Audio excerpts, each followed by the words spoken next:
Live from clickorlando.com and WKMG, we're getting results in your neighborhood. Now it's 6:30. Now at 6:30, a human trafficking bust, how detectives arrested dozens involved in the operation. And the space industry is facing layoffs and cutbacks, what this could mean for future missions. Good evening. This is News 6 at 6:30, getting results. Thank you for joining us here live on News 6 Plus. I'm Ginger Gadsden. And I'm Justin Warmouth. Remember this up-close look at a massive fish kill in Central Florida? Video like this, just hard to forget. So as we've been getting questions about what's going on in Lake Apopka, we've been watching for any updates. Yeah, News 6 reporter Catherine Silver found out this is not the only fish kill state agencies are investigating right now.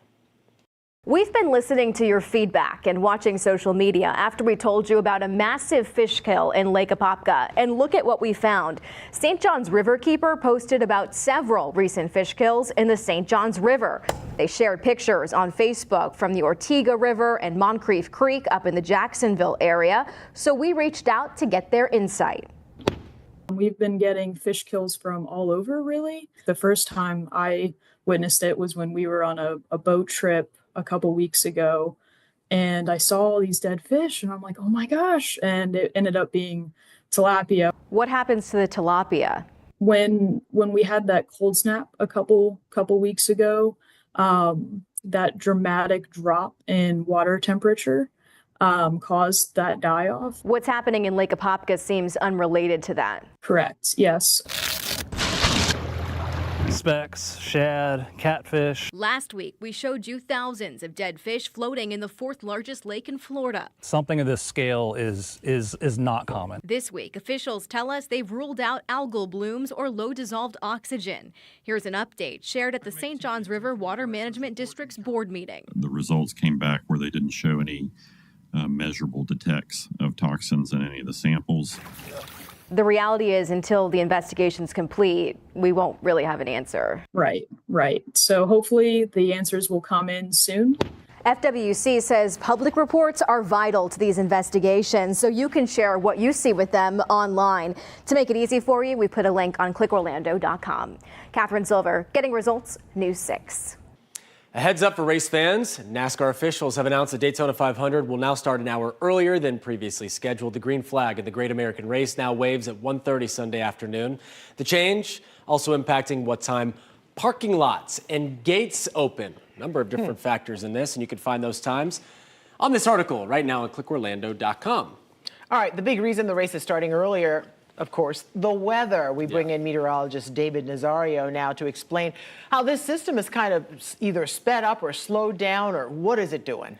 Yeah, so it's been very interesting to track over the last couple of days, and it has started to slow down, which is interesting to tell you the truth. And that's kind of why I'm very excited they decided to bring the race back just a little bit, because if they had kept it where it was and the way they do the stages nowadays, I noticed, we probably would have ran into the rainfall at the end, and that would have been a very anticlimactic finish for the Great American Race. So here's your weather headlines for now. Warming up again tomorrow with some spotty rain as we go through your Saturday. Sunday, looking at some big time rain about middle of the day as that frontal line comes through. Low severe risk for our northernmost counties. Not expected to boil down into the Daytona area, let alone down in here in central Florida and Orlando. And then next week, possibly a return to cooler weather. Here's the satellite right now. This is what's causing all the clouds, but not a lot of rain with it. We have a stationary front. This is the front that sank in yesterday.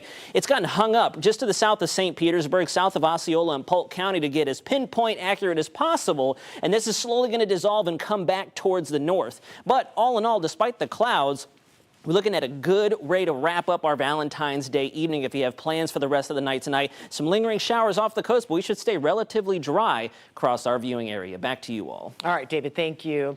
Now to a major human trafficking sting. Deputies have arrested nearly 30 people in Lake County. 4 victims were rescued. Sheriff's office, hands up. Stand up, hands up. Stand up. Stand up. The 3-day operation took place earlier this month. Undercover detectives targeted known prostitution websites to identify and arrest those involved in prostitution. Investigators anticipate more arrests to follow.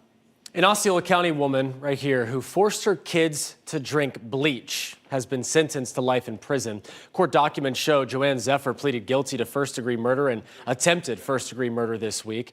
The Osceola County Sheriff's Office arrested her back in 2022. Deputies found Zephyr outside a Point Siena church after she forced her 2 kids to drink bleach, and then she strangled her 3-year-old to death. Court documents show prosecutors no longer pursuing the death penalty. Well, Central Florida is mourning the loss of a well-known politician and community leader. Florida State Senator Geraldine Thompson has died at the age of 76. Her family says she faced complications after a knee surgery. Thompson was the senator of Florida Senate District 15 in West Orange County. Now, close family friend Representative LaVon Bracey Davis says that she will try to continue on with her legacy. She was my mentor, not just from a family perspective, but from a political and legislative perspective. The seat that I sit in, she used to have the seat years ago, and all of my House district sits in her Senate district. So we did so many things together, town hall meetings and legislative updates. Bracey's brother, Randolph, announced today he would run for her seat. He lost against Thompson in the primary last August. Well, for the second time this week, Central Florida's booming Space Coast actually has fewer jobs available. We told you Monday how with the uncertain future of NASA's over-budgeted, often delayed Artemis program, Boeing could lay off 400 of its workers on the SLS rocket. And now News 6's James Sparvero tells us about 1,000 layoffs at Jeff Bezos' space company. James just spoke with Blue Origin's excited CEO before the first launch of the New Glenn rocket last month. Everybody is in it for the mission here, and days like this, it is not hard to get people out of bed. They're excited to be here. But not anymore for some of those Blue Origin employees. That night ahead of New Glenn's first launch, Bill Harwood of CBS and I were interviewing Dave Limp. Dave was very excited, optimistic. Do you think it's surprising after a big success like getting to orbit for the first time that they would actually let go of some workers? It's hard to say, but if you think about it, they were working 3 shifts around the clock, ramping up to that first flight. I can understand that you could have more people needed to get through that development phase than you would need for actual operations, which is where they're headed. I think we have to take them at their word. They just have more people than they need now, and they're letting some go. But if you're in that 1 in 10 that are getting that slip, that's a tough day. The New Glenn rocket factory is right next door to the Kennedy Space Center. And Bill, we reported earlier this week, inside the vehicle assembly building, Boeing is actually preparing for some layoffs when it comes to NASA's SLS. Do you think that's a much different case than Blue Origin? I think it is. The problem that's going on right now is the whole industry is in a wait and see mode to find out what the Trump administration is actually going to do in terms of perhaps giving NASA a new direction. NASA's SLS rocket, Space Launch System rocket, right there in the VAB is being prepared to carry astronauts around the moon in 2026 before a landing the following year. We don't know yet if this is going to survive this change in administration. If SLS doesn't survive, the other companies working on the rocket would be affected too. On Monday, I talked to another space journalist, Dr. Ken Kramer, about the Boeing layoffs. He fears canceling SLS would have an impact here like the end of the space shuttle program did back in 2011. You're going to have thousands of people laid off. That is going to hurt the local economy. That is going to hurt tourism, people who want to see these launches. NASA is scheduling its next Artemis Media Day for reporters in March. I've already RSVP'd, and whatever news we learn about the future of the moon program then, we'll let you know. In Brevard County, I'm James Sparvero, Getting Results, News 6. Let's take a look at what's trending right now on Central Florida's #1 news website, clickorlando.com. New Smyrna Beach has so many tourist locations and spots, right? Great place, but a quiet neighborhood holds a unique site on Canova Drive, an eerie tomb with a dog statue and inscription sits in the middle of the street. Yeah, a small island still maintained by either local residents or the city, but why is this nearly 2-century-old grave in such an unusual spot? Well, you can get that full story at clickorlando.com. lakeapopka.com. Very interesting. I love that they maintain it and no one bothers it, really. So I love a little history lesson. We have so much history here, and I love that we're doing more of that. yeah, as of late. mystery and history Mystery combined. history, yeah. And here are some of the other top stories trending right now over on clickorlando.com. The 81st annual Osceola County Fair is back from the Kissimmee Valley Livestock Show, celebrating agriculture, community, food, and fun for the entire family. The fair is something special for everyone. It has a petting zoo, dog shows, dance performances, and more. You had me at dog show. Ditto. It starts today and runs through next Sunday. And finally, if you need some ideas on trying a new restaurant in town, we've got you covered. You can catch up with News 6 anchor Matt Austin on our new series, I-4 Food Tour, as Matt brings you into Central Florida restaurants, tries their signature dishes, and lets you know what's up. You do have to become an insider. Here's the thing, it is free to become an insider, so no problem there. So you can check that out at clickorlando.com. First couple have been awesome. Yeah, they've been really good. I want him to send us samples of food. Yeah, it doesn't seem, I don't think he's like left any scraps on the plate. Based on the Nothing. thing, both the ones I've Nothing. watched, Yeah. he's cleaned his plate. And they've been great. Yes. Well, one Central Florida community is taking pride in helping give back to the community by giving local business owners a little bit of a boost. And it just so happens to be where News 6 is hitting the road. So coming up next, how one shop is offering its unique blend of tea, art, and books in this week's Make Ends Meet. You're watching News 6 at 6:30 live on News 6 Plus. We're getting results in Ocala, Melbourne, and all of Central Florida. We'll be right back. Brought to you by your local Toyota dealers. Toyota, let's go places.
Next week, WKMG is hitting the road to Ormond Beach, and News 6 discovered after the pandemic, the city started a program that helps local entrepreneurs launch and grow their businesses. Yeah, this is really cool. Producer Robert Brewer shows us how the Fast Track program benefited the co-owners of a local bookshop in this week's edition of Make Ends Meet.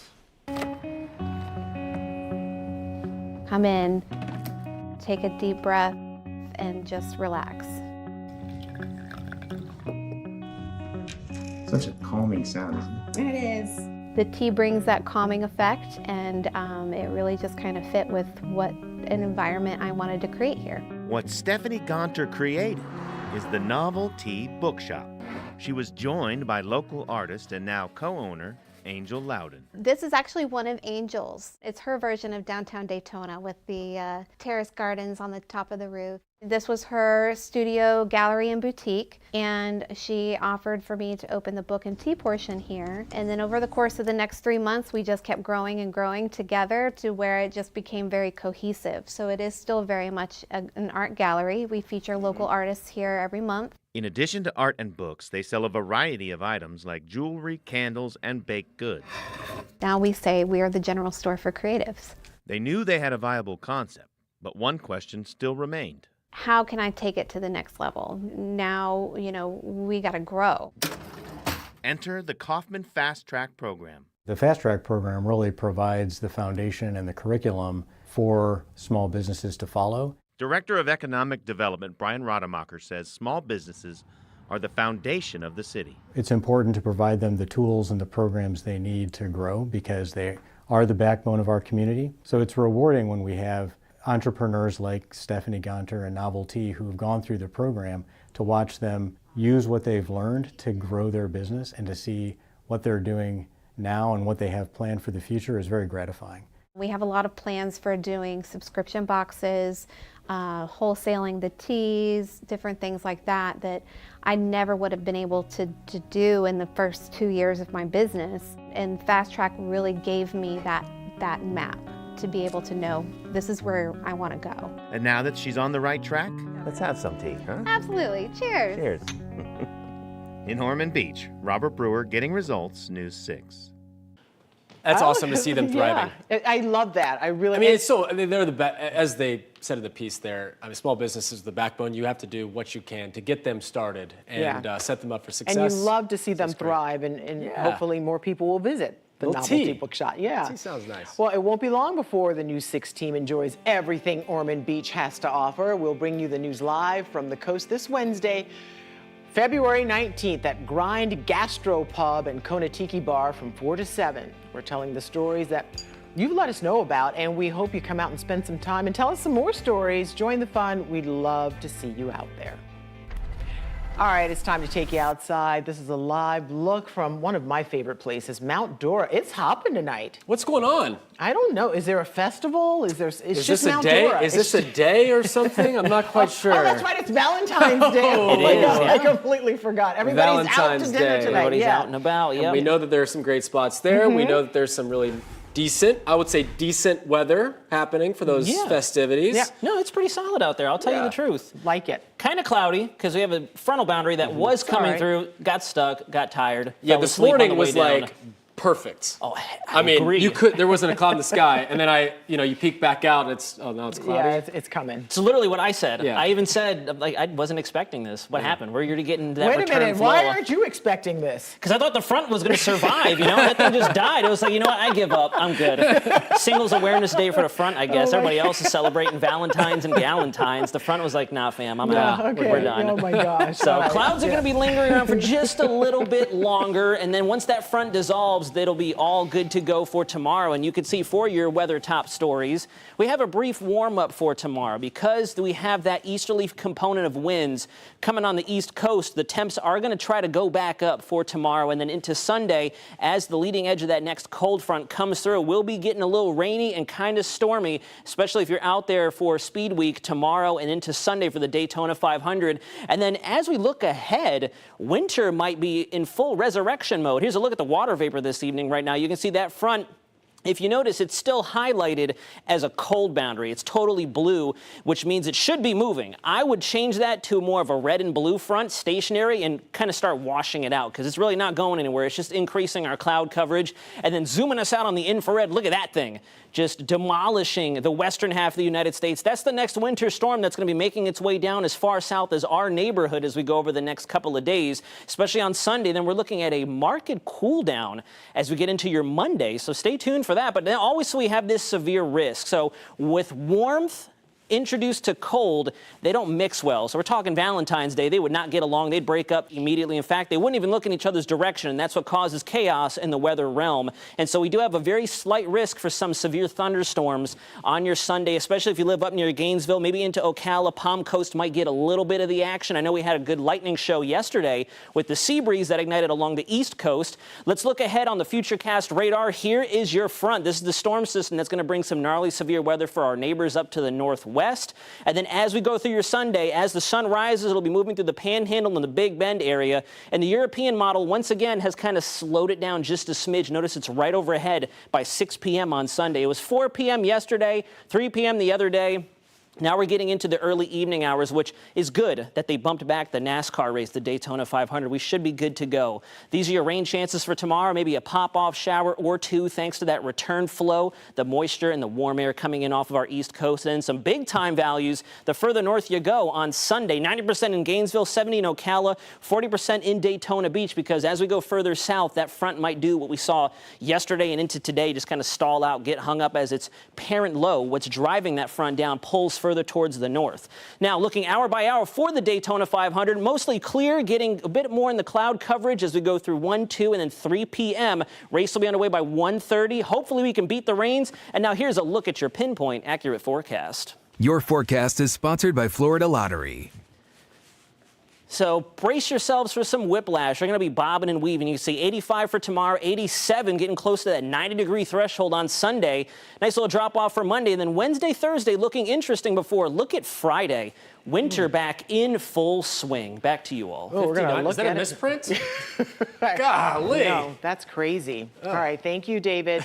Well, there is a saying in golf, driving's for show, putting's for dough. You know it? Bingo. Okay, but when it comes to one local man, he is acing both skills and benefiting kids in his hometown. Yeah, Maurice Allen is a world long drive champion. He's the first person to hit a ball across Niagara Falls, and he holds the Guinness World Record for golf ball speed. Wow. A lot of accolades. He also gives back, though, to kids right where he grew up in Pine Hills. Here's News 6 anchor Lisa Bell. Everybody got to see that listen. Seated inside. Okay. Boys and Girls Club in Pine Hills. Today is going to be a good day for our kids. 25 kids and their parents. If you are a parent, you're probably seeing me for the first time. Are unknowingly about to receive a potentially life-changing gift. My name is Maurice Allen. I'm originally from Pine Hills, Florida. I'm a professional golfer. A professional golfer who grew up in this very club. I've been in Pine Hills my whole life. Everything I do is 100% about Pine Hills.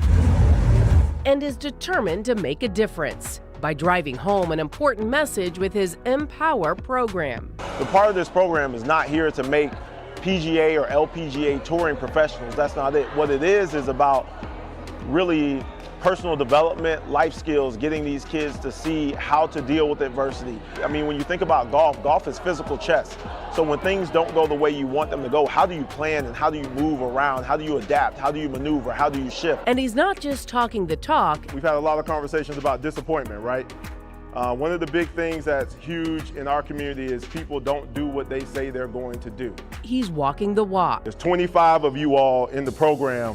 So what's going to happen is each and every one of y'all are going to get a $1,000 savings account from VyStar. They're going to set it up for y'all, so each and every one of y'all got $1,000.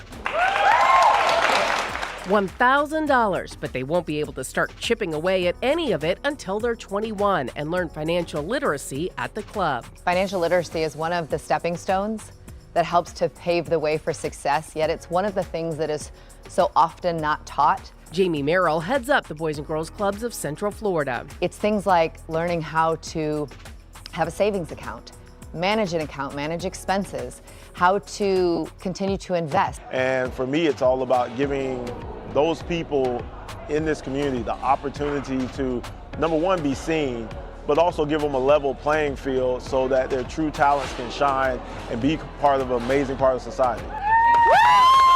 Lisa Bell, Getting Results, News 6. Just spectacular. What an absolute stud. I mean, honestly, to think that yeah, that's what it's all about. I mean, it really is. He's got so much going on. Like, he doesn't have to even look back. No, but he does, and he gives so back. important. It's great. So yeah. important. All right, we'll be right back. Coming up Monday, could big changes be on the way for one of Central Florida's most popular events? What the city of Daytona Beach has in mind for this year's Bike Week and what it could mean for the tens of thousands that roll into town for the event. And your pinpoint weather and traffic every 10 minutes. We'll see you for News 6 Mornings, 5 to 7.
Your weekend evening traffic alert. Not only do we have construction, but Daytona 500 taking place this weekend, so you need to make sure you're paying attention, especially out along International Speedway Boulevard.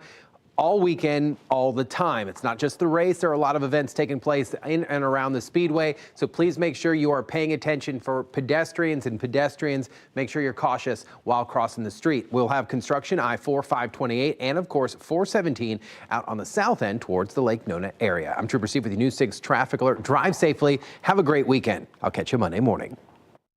All right, the Philadelphia Eagles are getting extra brotherly love this Valentine's Day. Today, the city celebrated the team's big Super Bowl win with a parade. I mean, it was awesome. This started at Lincoln Financial Field. It went to the Philadelphia Museum of Art, where coaches and players addressed the crowd after just a few beverages. And the Eagles, which makes it even more entertaining, the Eagles denied the Kansas City Chiefs a Super Bowl three-peat by just thumping them 40-22. It's the second championship for the Eagles since Super Bowl 52 that happened in 2018. Okay. Jalen Carter, who attended Apopka High School, shared what he was feeling during all the excitements. Having so much fun. I'm enjoying seeing the fans and making their days. It means a lot, man. They won this every year, and we try our hardest to go get them one. But we got them one this year. Now it's time for us to celebrate it. Can't feel his face, but I don't know if that's from one thing or the cold. It looked cold out there. Combination of the two. But yeah, I mean, it's really cool to have a guy from right here, a couple of them actually. Gardner Johnson, also in the Eagles, is from Cocoa. So, and his mom owns a Rockledge restaurant as well, and still fantastic. does. So it's really cool to have that local connection. It really, and I just learned a fashion style from him. He had his gold, or his, did you see the on the outside of his hoodie? Well, you got to I mean, Ginger, if it's that nice, I feel like Flaunt it, right? you don't want to tuck it, right? No, Get it exactly. out. Let it fly. I'd be afraid Let somebody it just fly. walk up and snatch that thing. Well, I mean, listen. it's asking for it. Yeah, perhaps. But Congratulations to those guys. that's a really that was cool day. wonderful to watch. Mhm. All right, thank you for watching News 6 at 6:30. Stream News 6 online anytime on our News 6 Plus Smart TV app. We break news on clickorlando.com. See you back at 11. Hope you have a great day. Happy Valentine's Day. See you.